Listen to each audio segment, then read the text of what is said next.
Good morning. Well, I came back from silent retreat.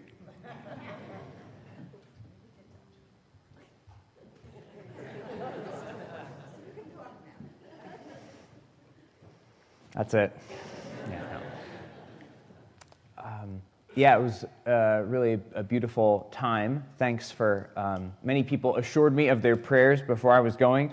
I brought you with me in prayer and was praying intentionally for our communities and the people who live in our parishes during this time of retreat. I'll just tell you a little bit about it. The last 2 years I've gone to a different place, but they were kind of booked up this summer, so I ended up going to a different place called the Maronite Monks of Adoration. And they're in Massachusetts, kind of outside of Worcester. And they're Maronites. So what does that mean, right? We're part of the Roman Catholic Church under the authority of the Pope, but there are other Catholic churches that are under the authority of the Pope that use a different liturgy, right? So we use the Roman liturgy, has its origins in Rome, but there have been, for 2,000 years, Christians in all sorts of different parts of the world who have their own liturgies. So the Maronites use a particular liturgy that kind of arose in the around Lebanon and in the Middle East. So actually part of the liturgy is most of it's in English, but the consecration is in Aramaic. So when I say, like, this is my body, this is my blood, you say the literal words that Jesus used during the Last Supper, which is pretty cool. And so their schedule is that you join them for times of prayer throughout the day. So they have morning prayer starting at around 5, and then there's some extra time. There's Mass around 7:30, some time for prayer throughout the morning, midday prayers at 11:30, and then kind of like a light lunch, quiet afternoon, and then evening prayer in the evening, dinner, night prayer. And then for much of the day, the Blessed Sacrament, so the host from Mass, is exposed on the altar and just available for prayer. The monks take turns praying throughout the day, and guests can join them. And, Jesus speaks when he sends out the disciples about, right, he gives kind of what can seem like these sort of strong demands on them when he sends them out on mission, right? Don't carry any money bag, like don't bring a wallet with you, you're traveling, but don't bring any money. Don't bring a backpack, don't bring any shoes, and don't say hi to anybody. It's kind of like awkward person to meet in the airport.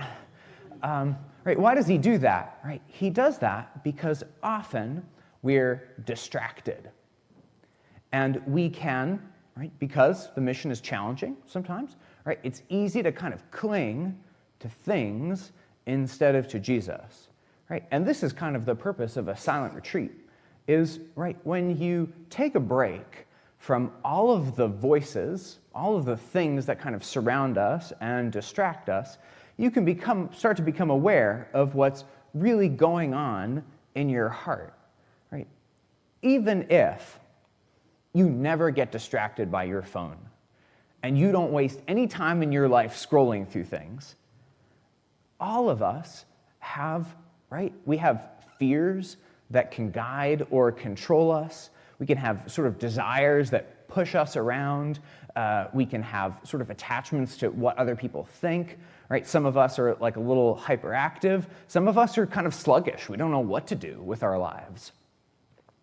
And so when we kind of leave the noise of daily life, we can start to become aware of the noise that's inside of us and then present it to God and start to sort out which of these things are from me, which of these things are not from you, God, which of these things are like just from the evil one, and like just get rid of them, get these things out of my life. And so normally I find when I go on silent retreat, right, you go for 8 days because like the first 48 hours, like you're still just settling in, like your thoughts just start to settle down, and you get a little bit more clarity in prayer. And then I find usually by around the third day, I start to really be able to settle into prayer and can hear the voice of God more clearly and kind of process what's happened in the last year. Usually day 3, I'm like, okay, some clarity. But this time on retreat, day 1, kind of cloudy. Day 2, still kind of foggy. Day 3, foggy. Day 4, foggy. Day 5, still pretty foggy. And a lot of this, I think, has to do with the fact that the last 2 years I've had a spiritual director on the retreat. There was a priest living at the place where I went on retreat who you could meet with, right? Because as you start to go through these things in your heart, and as you listen for the voice of God, it's really helpful to have an experienced spiritual guide who can listen, who can help you listen for the voice of God. And I had that the last couple of years. Really amazing priests that I could meet with each day during retreat. And without that, I was feeling pretty lost. Wasn't sure what to pray about, wasn't sure outside of times of prayer, what should I be reading? What questions should I even be asking in my life? And the whole week, what I was really wishing for was this priest that I had met last year when I was on retreat, this priest named Father James. He was living at the monastery where I went last year for the whole summer. He teaches philosophy during the year, but he took the summer to kind of be at this monastery and was available to people. And he was just if you have a doctor and you found out your doctor didn't go to the doctor, you wouldn't really trust your doctor, right? Right? It's the same with your priest. Right? If your priest needs to go see another priest, and if your priest isn't going to have his soul checked out by another priest, you shouldn't trust your priest. And your doctor, your doctor doesn't go to just any doctor. Your doctor goes to the best doctor there is. The doctor that your doctor won't refer you to, because that doctor's just seeing doctors. That's what Father James is like. He's the best, the clearest. And the whole week I was man, all I want is to see Father James. That would help so much right now. And I even came up with this whole scheme for next summer, because I know where he teaches, and I was I'll just find a week where he'll be at home where he teaches, and I can find some retreat place near there, and then I can just go see him every day and meet with him. And I don't know what I'm doing on this retreat, but I know what I'm doing next year. But eventually, somewhere around day 5 or 6, when the week was almost over, started to settle in.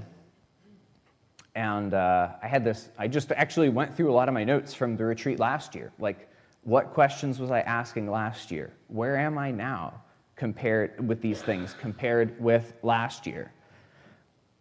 Father James came out with a little book recently, so I was just kind of reading through that book. That got me some clarity. And then something amazing happened. I went on this big, long, unplanned 5-hour hike on Sunday afternoon. I was leaving Monday morning. And I got back from this hike at 7:30 on Sunday night. I came back up the driveway of the monastery. And guess who was standing in the driveway? Father James.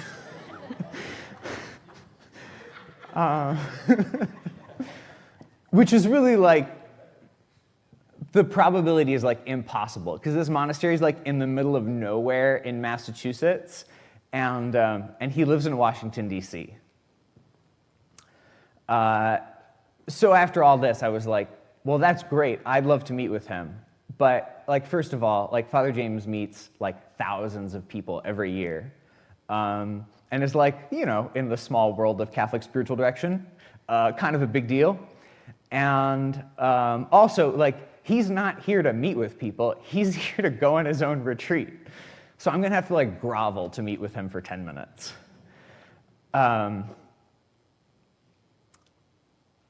And so cleaned up, went to night prayer Sunday night, and was walking back to the guest house after night prayer. And he stopped at the door, and he waited for me, and he looked at me, and he said, "God brings us together again." And then he asked me when I was leaving, because he said, "Let's sit down. I want to hear how you're doing." That was definitely worth 5 days of fog.